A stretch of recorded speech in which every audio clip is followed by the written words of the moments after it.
Bonjour à tous les amis, j'espère que vous allez bien. On se retrouve pour une toute nouvelle vidéo, mais aussi un tout nouveau podcast, les amis. Pourquoi ? Parce que cette vidéo, je vais aussi la mettre sur les plateformes d'écoute en mode contenu un petit peu bonus. Le Bouzeux Podcast, Spotify, Deezer, Amazon Music. Je vous mets évidemment les liens en description pour ceux qui veulent aller voir les petits podcasts quand vous êtes au sport, quand vous êtes en voiture, en déplacement, etc. Et ben voilà, vous pouvez écouter ça et vous régaler. Tout simplement, on est sur une petite FAQ Fort Boyard. Vous étiez beaucoup à être surpris de m'avoir vu la semaine dernière à Fort Boyard sur France 2. Et moi aussi, je vous avoue, syndrome de l'imposteur un petit peu. Je me dis qu'est-ce que je fous là. Mais évidemment, j'allais pas refuser. Fort Boyard, c'est un petit peu un rêve de gosse, vous le savez. Donc je suis trop content. Vous étiez beaucoup à poser des questions. C'est Mathis qui a sélectionné. Moi, les gars, je n'ai pas regardé, histoire d'avoir les réponses les plus naturelles possibles, sans prévoir, je dois dire ça, tu vois. Évidemment, là, pour ceux qui regardent la vidéo YouTube, je suis en marinière, un peu en style Fort Boyard breton. Mais en dessous, je suis clairement en slip.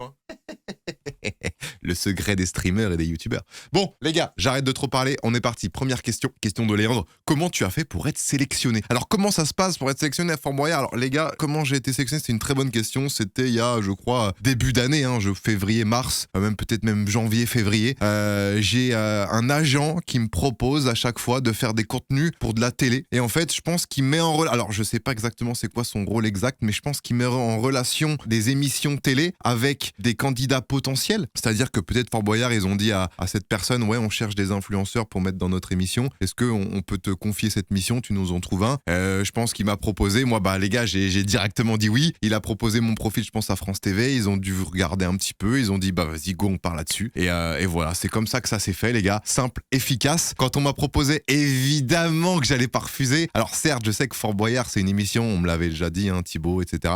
C'est très compliqué, c'est pas facile. C'est-à-dire que c'est vraiment du dépassement de soi, c'est pas truqué, c'est vraiment pas facile. Donc forcément, j'ai dit oui direct, mais après je me suis dit, est-ce que je vais pas regretter ? Est-ce que je vais pas avoir la honte ? Parce que dans l'émission, si tu pues la merde, j'ai peur qu'après, en termes d'image et tout, ce soit pas ouf, quoi.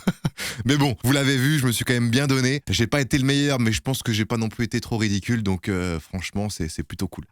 Deuxième question de Louis. Comment ça se déroule ? T'arrives à quelle heure là-bas, etc. Alors, on est convoqué. Alors, sachez que Fort Boyard, je crois qu'ils ont tourné une édition France et après une édition Belgique. Ça a duré tout le mois de mai, 4 jours par semaine. Lundi, mardi, jeudi, vendredi, ils tournaient des épisodes tous les jours. Donc, un épisode, une journée. Donc, 4 épisodes par semaine. En tant que candidat, on arrive la veille au soir. On arrive à Châtelet-Yon-Plage, un truc comme ça, les gars. Je pense que vous connaissez les Charentes-Maritimes. Vous connaissez un petit peu cette ville. Donc, c'est vraiment une ville. C'était au mois de mai. Il n'y avait pas encore grand monde parce que c'était pas les vacances, etc. Il faisait pas très beau non plus. Putain, je me rappelle, j'arrive, il pleut de zinzin. Je fais, oh non, c'est quoi ce bordel à faire Fort Boyard sous la pluie, c'est pas ouf. Et du coup, on arrive la veille, on arrive dans un hôtel, on pose nos affaires, voilà, tranquillement. Ensuite, à 19h, on vient prendre l'apéro et on vient manger avec tous les candidats. On apprend à se connaître, on discute, etc., etc. Ensuite, on va se coucher. Le lendemain, réveil 6h. On va directement à Fouras. C'est une ville, après, c'est là où on prend le bateau pour aller sur le fort, donc ça s'appelle ville de Fouras. J'ai appris ça là-bas. D'ailleurs, le père Fouras, je pense que c'est du coup par rapport à ça. Voilà, j'ai appris ça là. On arrive dans une espèce de bâtiment, il y a un gros briefing, ils nous expliquent les épreuves qu'on va avoir. Ils nous disent pas exactement en détail, mais histoire de, par exemple, les épreuves avec des animaux, comment manipuler les animaux, on a un petit briefing, etc. Ils essayent un petit peu de tâter le terrain avec nous, en mode, toi t'as peur de quoi, machin. Ils essayent des petites questions pièges, parce que les épreuves, elles sont définies, mais ils savent pas encore qui va les prendre. Et je pense que tout au long de la journée, ils peuvent changer d'avis, tu vois, pour essayer de faire en sorte d'avoir une émission quand même un petit peu palpitante, parce que si tu mets un saut élastique à un mec qui en a rien à foutre du vertige, c'est pas drôle, tu vois. Si tu donnes à manger un truc à un mec qui s'en fout de manger de la merde, c'est pas drôle non plus. Donc ils essayent un petit peu de tâter le terrain, etc. C'est très drôle, c'est très fun. Et après, on part directement dans le bateau. Et après, donc prêt à tourner 9h. Petite pause, je crois, vers 13h, 13h30 jusqu'à 14h30. Et après, on finit le tournage à 18h. Et après, on reprend le bateau, direction Fouras. Et après, moi, j'ai repris ma voiture et je suis reparti direction Rennes. Donc moi, je suis venu en voiture. Les autres sont peut-être plus venus en train parce qu'ils venaient de Paris. La Rochelle, Rennes, c'est pas très long, c'est 2h30. Donc je préférais prendre ma caisse. Mais voilà comment ça se passe. Donc c'est sur un jour et demi, on va dire. Un jour et demi. Et un jour de tournage. Question suivante. Clément, t'en penses quoi de l'accueil en tant que participant ? En tant que participant, les gars, on est trop bien. Je vous avoue qu'on est hyper chouchoutés. L'hôtel, à chaque fois, c'est top. On arrive dans l'hôtel, on a plein de petits cadeaux, des petits goodies, des petits trucs. On a à manger quand on veut. Pareil sur le fort, tu vois, on peut poser des questions, on peut, voilà, avec l'équipe et tout. Enfin, c'est vraiment, on est chouchoutés, on est trop bien. Donc, c'est vraiment top. Qu'est-ce qu'on a d'autre? Qu'est-ce que je pourrais avoir d'autre à dire sur l'accueil en tant que participant, les gars? Bah, forcément, moi, c'était la première fois que je faisais Fort Boyard, alors que t'avais Sylvie, Monsieur Poulpe et Philippe Etchebest, eux trois, ils l'ont fait, je crois, 25 fois. Donc, moi, en tant que puceau, j'étais en mode, bah, je posais des questions, j'étais un peu stressé, tu vois, en mode, ouais, les épreuves, c'est comme ça, c'est comme ça, c'est que. Et voilà, j'essaie de trouver des petites infos comme ça. Mais sinon, non, en tant que participant, les gars, on est vraiment, vraiment très, très bien chouchoutés, donc c'est vraiment le top. Est-ce que les autres de ton équipe te connaissaient déjà avant ta participation? Je pense que pas vraiment, parce qu'en tant que youtubeur, je pense que Philippe, tu vois, en plus, je suis pas le plus gros des youtubeurs, tu vois, voilà, donc Philippe Etchebest, Sylvie Tellier, je pense que peut-être Sylvie via ses enfants, Philippe, je sais pas s'il a des enfants ou quoi, mais peut-être via les enfants, c'est souvent ça en fait, des fois les personnalités un petit peu connues, un peu plus vieilles que moi, me connaissent via les enfants. Après ça peut arriver que non aussi, hein. Ça peut arriver qu'elles me connaissent tout court, mais bon, c'est peut-être un peu plus rare, donc je pense qu'ils ont dû, parce que le casting, nous on le savait bien à l'avance, tu vois, genre je pense 2-3 semaines, un mois à l'avance. Philippe, Sylvie et tout, ils ont dû voir le casting, ils ont dû se dire, ok, le bouseux, hein. Donc je pense qu'ils ont dû checker un petit peu rapidement quand même avant. Donc quand je suis arrivé, ça se voyait que c'était pas en mode, oh, c'est qui lui, tu vois. Elle voyait un peu qui j'étais. Après on a appris à se connaître, tu vois, et c'était top. Monsieur Poulpe, on s'était déjà vu sur des tournages de Top Gear, on avait déjà discuté, etc.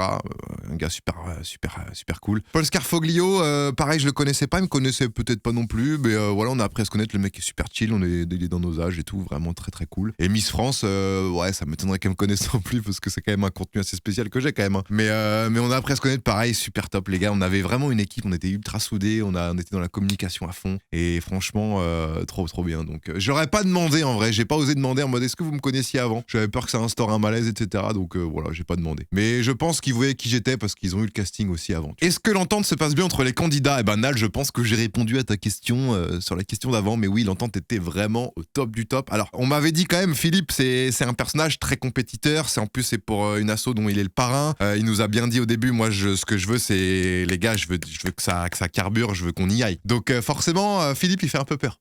Mais au final, ça s'est super bien passé. Il a bien vu qu'on s'est tous donné à 100%. On a tous essayé de se dépasser, etc. On a quand même récolté pas mal d'argent, 16 700 €. Donc les gars, je pense que tout le monde était fier de nous, tout le monde était fier de l'équipe. Tu vois. Question numéro 6, apparemment l'intérieur du fort est faux, carton, etc. C'est vrai. Alors des cartons, comment ça des cartons? Alors je sais pas où t'as vu l'info. Alors moi quand j'arrive sur le fort, déjà je me dis, oh putain c'est beaucoup plus petit qu'à la télé.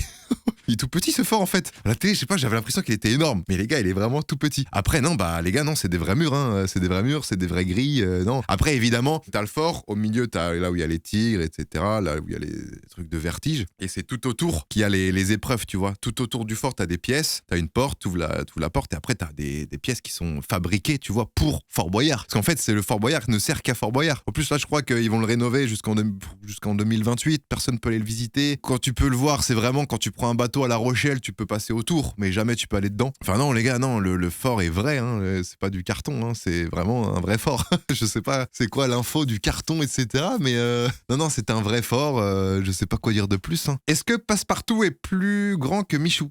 Putain, c'est quoi cette question? Alors déjà, Michou est pas petit. Michou, il est pas grand, mais il est pas petit, il est moyen. Il doit faire 1m70. Passepartout, non, Passepartout, les gars, j'ai vu Passepartout, Passe-Muraille. On a discuté. Ils m'ont dit à un moment, je me souviendrai toujours de cette anecdote. Anecdote, c'est pas vraiment une anecdote d'ailleurs. Mais il me dit, tu sais, le bouseux, j'ai commencé, j'avais 22 ans. Fort Boyard, j'en ai 56. Ou 58, non 58. C'est-à-dire qu'il a eu, je pense que Passepartout et Passe-Muraille, ils ont dû commencer Fort Boyard vraiment day one, donc dans les années 90, voire 80. Je sais pas quand est-ce que ça a commencé Fort Boyard exactement. Et ça fait 36 ans qu'ils le font. Putain, est-ce que c'est pas fou ça les gars? Donc ouais, non, Passepartout et Passe-Muraille sont très petits, hein, les gars. Hein. C'est des personnes de petite taille, hein, de toute façon, les gars, vous le savez. Hein. Non, ils sont plus petits que Michou. Je pense qu'ils doivent faire 1m30. Je sais pas si on peut voir sur internet quelle est la taille de Passepartout. Mais non, c'est pas très grand du tout, quoi. En plus, moi, je réponds premier degré. Tu savais les épreuves que tu allais faire avant de les faire. Alors, j'ai répondu un petit peu tout à l'heure aussi, mais le matin, dans le briefing, ils nous disent les épreuves qu'on va avoir. Comme ça, ils nous briefent un petit peu pour pas qu'on fasse n'importe quoi quand on ouvre la porte et qu'on se dise, qu'est-ce qu'on fait. Donc voilà. Il nous dit vraiment toutes les épreuves qu'on va avoir. Mais par contre, on ne sait pas qui va avoir quelle épreuve. Et ça, on a le suspense jusqu'au bout. Ça, c'est pas truqué, les gars, ou c'est pas dit en avance. Olivier Mine, moi, je stresse aussi quand il dit et cette épreuve, c'est le bouseux qui y va. Moi, les gars, je savais pas avant que j'allais la faire, tu vois. J'ai appris grâce à Olivier Mine. Donc, on le sait vraiment au dernier moment. Par contre, les épreuves dans la globalité, on le sait le matin même. Donc, après, on se dit, putain, qui c'est qui va avoir celle-là? Qui c'est qui va avoir celle-là? Question de WGMS, est-ce que vous faites les étapes dans l'ordre où elles sont diffusées? Oui, on fait tout dans l'ordre de la diffusion, les gars. Vu que c'est un tournage sur une journée, je pense que chronologiquement et en termes de pratique, c'est beaucoup mieux. Donc, c'est-à-dire que la première épreuve que vous voyez à la télé, c'est la première épreuve qu'on a eue. Voilà, donc, et la dernière épreuve, c'est la dernière. De toute façon, il y a une logique dans Fort Boyard. D'abord, tu as l'épreuve des clés, pour récolter des clés. Ensuite, tu as l'épreuve des indices. Enfin, après, avant, tu as blanche pour essayer d'avoir les autres clés manquantes. Bref, vous connaissez un petit peu le principe peut-être. Ensuite, vous avez les indices. C'est ce que nous dit Philippe. Moi, les clés, à la rigueur, je m'en fiche. Par contre, les indices, s'il vous plaît, les gars, s'il vous plaît, on les a tous. Ok. Sur les indices, les gars, ils rigolaient zéro. Donc quand il a fait la faute d'addition, vous savez, sur l'épreuve de poulpe là, franchement, c'était trop drôle. En off, c'était trop drôle. Et après, il y a les épreuves de mettre du temps pour essayer de récolter un maximum de temps pour après récolter des boyards. Et après, t'as les boyards. Donc tout est dans l'ordre, les gars, évidemment, tout est dans l'ordre. Question numéro 10. Est-ce que t'as le droit de refuser une épreuve si tu te sens pas capable de la faire? Très bonne question, Lenny. Alors, sur 36 ans de Fort Boyard, je pense qu'il y a des gens qui ont dû refuser, je suppose. Après, moi, dans l'émission qu'on a faite ensemble, personne n'a refusé, tu vois. À la rigueur, au pire, tu y vas, et tu tentes, mais t'y arrives pas, tu ressors, et tant pis. À la rigueur, ça peut être ça, tu vois. Par exemple, t'as le vertige de zinzin mental sur l'élastique, tu peux pas sauter, c'est déjà arrivé, t'es là, tu sautes pas, quoi. Mais non, tu peux. En tout cas, je pense pas, en vrai. T'es pas là en mode qui c'est qui va y aller? Le bouseux. Non, j'y vais pas. Non, je fais pas ça. Peut-être ça a dû arriver. En tout cas, nous, ça n'est pas arrivé. Donc voilà, je vous le dis direct. On avait vraiment l'équipe en mode warrior, quoi. Dépassement de soi au maximum. Question de Nice. Est-ce qu'il y a un script? Genre, des fois, c'est fait exprès que vous ne gagnez pas la clé, les indices. Alors, ce serait un petit peu trop beau, mais non, il n'y a pas de script. Alors, peut-être que, parce que je pense que, on voit pas, mais vous savez, les épreuves, je pense que c'est des gens avec des manettes qui gèrent, tu vois, genre Sylvie, quand elle est bam, bam, bam, bam, bam. Moi, les jets d'eau, tu vois, quand j'ai eu le truc du vertige, les jets d'eau qui m'arrosaient par en dessous, je pense que c'est des gens qui gèrent avec des boutons ou des manettes. Peut-être que eux gèrent en fonction de l'émission pour que ce soit mieux, le storytelling, etc. Je sais pas. Mais en tout cas, nous, de notre propre yeux, on voit pas que c'est truqué ou quoi. Donc, nous, on est vraiment dans le jeu. Je pense que les conditions sont faites pour qu'on s'éclate le plus possible et qu'on se donne le plus possible. Donc, non, il n'y a pas de trucs comme ça. En tout cas, on le voit pas. Mais oui, comme je vous ai dit, il y a certaines épreuves qui sont gérées peut-être par des gens et du coup, ils peuvent voir. Evan, la meilleure et la pire épreuve que tu aies fait? Alors moi, vous le savez, j'ai fait 4 épreuves, je crois. J'ai fait la première épreuve machine à laver avec Miss France, Angélique, je pense, qui est la... Putain, mais en fait, j'ai eu celle-là, j'ai eu Willy... Non, après, j'ai eu Banque. Banque, c'est la meilleure épreuve que j'ai faite. C'est de loin, elle est incroyable. Même si j'ai mis du temps à trouver le briquet, j'ai trop kiffé Banque. C'est un escape game avec plusieurs petites étapes et j'ai trop kiffé. Mais en pire, en vrai, les gars, machine à laver, c'était vraiment horrible. Parce qu'une fois que t'es tombé, les gars, t'as plein de mousse dans les yeux, t'as plein de mousse dans la bouche, tu fais que parce qu'on se rend pas compte à l'image, mais il y en a énormément de mousse. Et le fait de manger de la mousse et d'en avoir dans les yeux, j'avais, pendant 20 minutes après, j'étais en mode, je faisais que tousser, j'ai cru que j'allais vomir. C'était pas ouf du tout, tu vois. Et du coup, celle-là, elle est pas folle, elle était pas folle du tout pour ça. En plus, on n'arrivait pas avec l'aimant, on n'arrivait pas du tout à récolter la clé, c'était vraiment très compliqué. Mais après, Willy, le manger, là, le Vegemite, là, ou je sais pas quoi, le truc australien, la pâte à tartiner, là, c'était horrible aussi. C'était horrible, j'ai cru que j'allais vomir aussi, c'était dégueulasse. C'était les deux pires. Mais après, j'ai eu le vertige aussi à la fin. Le vertige, je me suis chié dessus, j'étais tétanisé, les gars. J'étais tétanisé. En vrai, les gars, j'ai eu 3 épreuves. Les 3 là, c'était vraiment très dur. Putain, Fort Boyard, ils ont été bons avec moi, les salauds. Donc ouais, je dirais les 3 pires et une meilleure, quoi. Timo, Yomabou, ça fait quoi d'avoir le record sur le tir au pistolet dans la banque? On y revient, la banque. La meilleure épreuve, comme je vous ai dit tout à l'heure. Et oui, j'ai eu le record pistolet de Fort Boyard. Bon, après, la banque, peut-être que ça fait pas non plus super longtemps que ça existe non plus. Mais en gros, il y avait une étape où il fallait prendre un pistolet, tirer dans un petit bouton pour que ça ouvre la grille, pour après passer. Et j'ai réussi du premier coup. Voilà, j'ai tiré, c'est passé du premier coup. Et j'ai vu, après, en regardant l'émission, avec le petit bandeau, le bouseux, record, c'est la première fois que quelqu'un réussit du premier coup. Je suis en mode, oh, j'ai un record, bordel de merde! J'étais trop content. Mais du coup, bah, je suis trop heureux, quoi. Je suis trop heureux. Quand je regarderai Fort Boyard la semaine prochaine, la semaine d'après, je me dirais, est-ce que quelqu'un va faire mieux que moi, quoi. S'il se tape la banque, évidemment. Il y a des trucages ou pas, Théo? Bah voilà, j'ai répondu à la question déjà. Il y a pas de trucage. Il y a pas de trucage. En tout cas, on n'est pas au courant et je vois pas pourquoi il y en aurait, tu vois, à chaque fois. Non, bah, si t'y arrives pas, l'épreuve, bah, t'y arrives pas. Hein. Il y a pas de, ok, y arrive pas, viens, on met quelqu'un d'autre et on ferait genre au montage. Non, t'y arrives pas, c'est tout. Puis l'avantage, c'est qu'il y a tellement d'épreuves, on va dire, pour récolter des clés, des indices, que t'y arrives pas, bah, l'autre d'après, va peut-être plus y arriver, tu vois. As-tu passé un peu de temps avec Passepartout et Passe-Muraille? Quand on prend le bateau pour y aller, pour revenir, bah, ils sont là avec nous, donc on peut discuter. Sur le fort, pareil, quand il y a des moments un peu de pause, on peut discuter, mais comme vous voyez, hein, prêt à tourner 9h, fin 18h, ça enchaîne super vite, donc on peut pas non plus raconter notre vie, tu vois. Mais oui, on peut discuter avec eux, ils sont super sympas, super cool. Tu sens qu'ils sont heureux d'être là et que ça leur fait plaisir, tu vois. Donc non, c'était cool. J'ai aussi pas mal discuté avec, c'était un abonné, avec, merde, je sais plus comment il s'appelait, il jouait les cotons-tiges, là. Je sais plus son nom dans l'émission. Il joue un peu le démon, tu vois, c'est un mec bien musclé, mais assez fit, tu vois, un peu style mec qui fait du parcours, je crois, un truc comme ça. Très très gentil, on a pas mal discuté le midi avec lui. Pour toi, le plus grand, c'était Passepartout ou Passe-Muraille? Partout, je pense. Waf, en vrai, ça se joue, mais je pense Passepartout quand même. Question de merde. T'as le snap de Passepartout, mais putain, mais c'est quoi vos questions, les gars? Putain, les gars, Passepartout, je pense qu'il a Instagram. Bah, vous allez lui poser des questions, je pense. Hein. Les gars, y a rien de mieux. Hein. Putain, les gars, faut casser les couilles. Tu penses Passepartout un petit zizi? Oh là là, mais putain, mais Mathis, c'est quoi les questions que tu nous as pris là? T'as pété un gars, je pense qu'il y avait des questions mieux que ça. Putain, un petit zizi, mais j'en sais rien moi s'il a un petit zizi. Avec quel autre candidat t'es-tu le mieux entendu? Eh ben, je pense que le midi, on était vraiment avec... Enfin, en vrai, je me suis entendu avec tout le monde. Angélique, c'était ma maid d'épreuve. On s'est retrouvés 2 fois dans les épreuves. Donc, on discutait beaucoup de ça à chaque fois. C'était vraiment cool. Paul et Monsieur Poulpe, le midi, on a passé notre midi ensemble. On a montré nos fesses. On a fait un concours de paix. Enfin, c'était vraiment très drôle. Philippe, pareil. Après Philippe, il y a quand même un truc de respect, tu vois. Je le regarde depuis très longtemps. Je suis pas autant à l'aise avec Philippe qu'avec Poulpe, tu vois, par exemple. Et Sylvie, pareil, super cool. Putain, Sylvie Tellier, les gars, je pensais pas qu'elle était comme ça. Donc, on a beaucoup discuté. C'était comme une gamine, quoi. Elle était vraiment en mode... Puis elle était très forte en plus, elle était très très forte. Elle s'est bien donnée. Donc non, vraiment les gars, je dirais peut-être Poulpe et Paul, parce que j'ai passé plus de temps avec eux, mais en vrai, avec tout le monde, on s'est régalé les gars. Emilien, as-tu lâché une caisse devant Etchebest? Non, j'ai pas osé, t'es fou.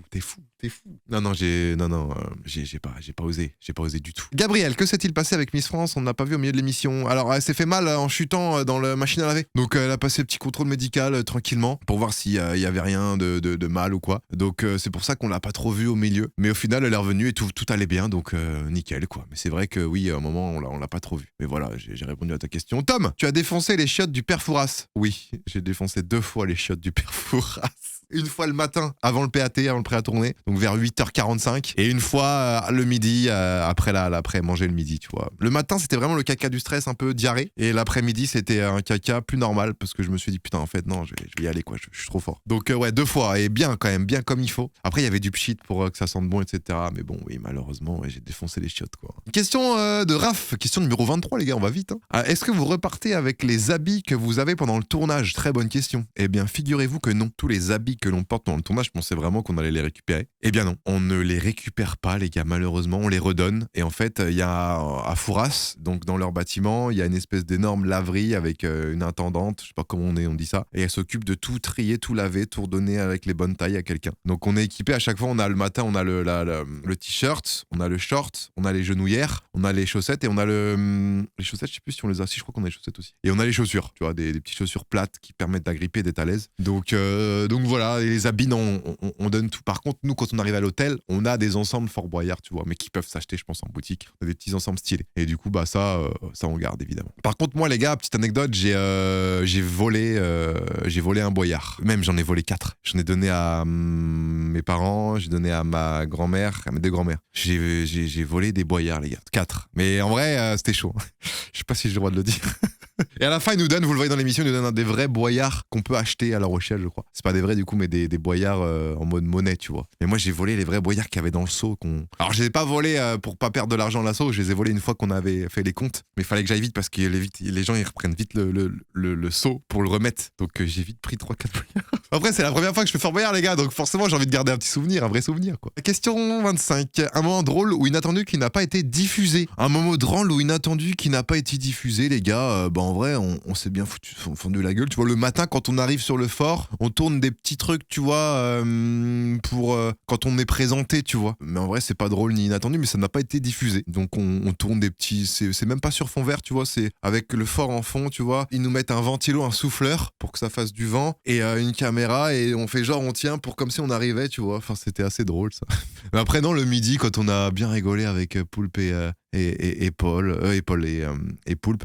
Poulpe et Paul, pardon, putain le gars, je confonds les deux parce que Paul le Poulpe, c'était un poulpe là pour la Coupe du Monde, je ne sais plus quelle année là. Du coup Paul le Poulpe, alors que c'est Paul et Poulpe. Non, on a bien rigolé le midi, on a fait des belles photos. Non, après des moments drôles pas diffusés. Non, ouais, peut-être qu'il y en a eu, mais là j'ai pas le souvenir parce que j'aurais dû écrire avant, mais non, j'aurais pas d'idée là. Mais si ça me revient, je te dirai. Question 26. Gab, non ça fait quoi de vivre ce que tu regardais en étant gosse? Ah putain Gab, ah là là. Bah c'est les émotions. Hein. Déjà de 1, quand j'arrive là-bas, la veille, que je vois le casting, qu'on est tous ensemble, on discute. Déjà là je suis en mode, waouh, je suis comme un gosse. Et le lendemain quand j'arrive sur le fort, la sensation de fou, j'avais des frissons les gars. J'avais des frissons.